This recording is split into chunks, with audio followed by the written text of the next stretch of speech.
All right, let's take a journey to the most extreme places in the entire universe. We're talking about regions of space where gravity gets so intense it actually breaks the rules of reality as we know them. Today, we are diving deep into black holes. So just how extreme are we talking? We'll try to picture this. Take the mass of 3 million Earths, the whole planet, 3 million times over, and crush all of it down into something the size of a single sugar cube. That is the kind of mind-boggling density we're dealing with here. I mean, it just sounds impossible, right? It feels like it defies all common sense, which of course leads us to the big question. How in the world does something like this even happen? Well, the answer starts with fire, gravity, and the death of a giant. To really get a handle on what a black hole is, you have to start at the very beginning, with its origin story. And believe me, it's a story born from one of the most violent and spectacular events in the entire cosmos, the death of a truly massive star.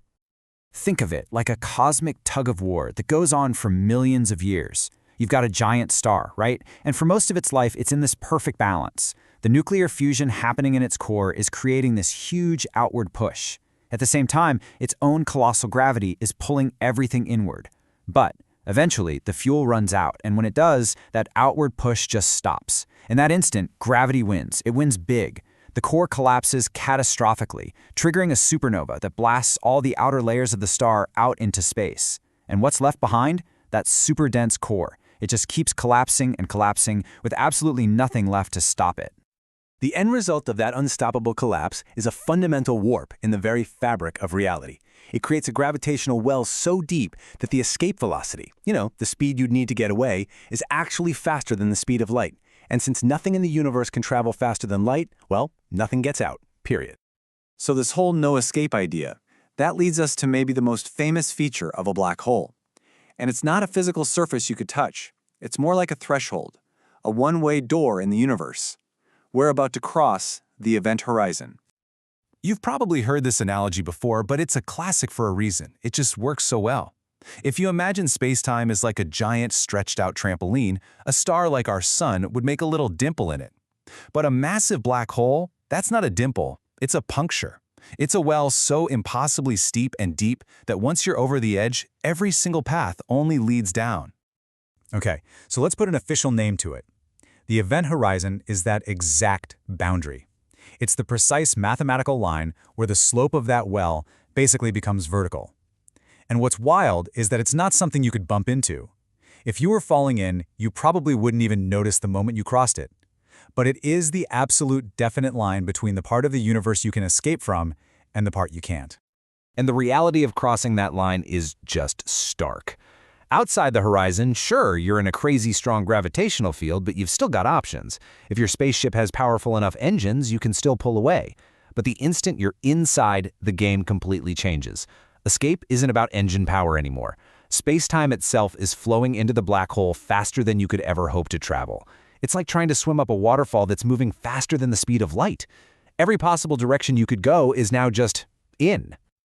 This, of course, is the most natural next question, and is maybe the most profound one. We know what happens at the border, this point of no return. But what about the destination? If every single path leads inward, where do they all end up? All right, now we take that final step. We're going past the point of no return and into a place where our understanding of physics completely shatters. We're heading to the theoretical heart of the black hole, the singularity.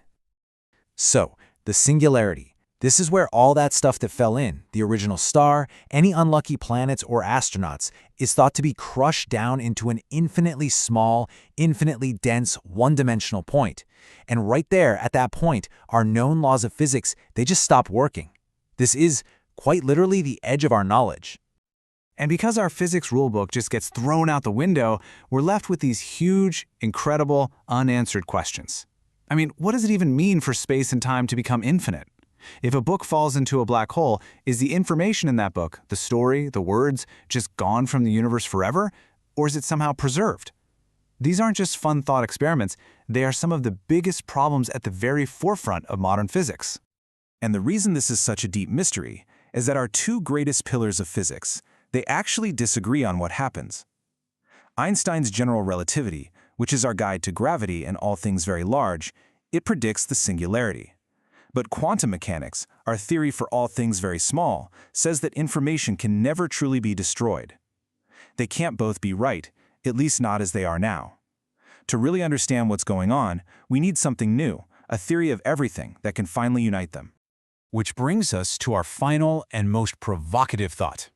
When you think about everything we've just talked about, from the cataclysmic birth to this physics-breaking core, you have to ask, is a black hole just the universe's ultimate dead end? Is it a final resting place where matter and information just disappear? Or could it be something else entirely?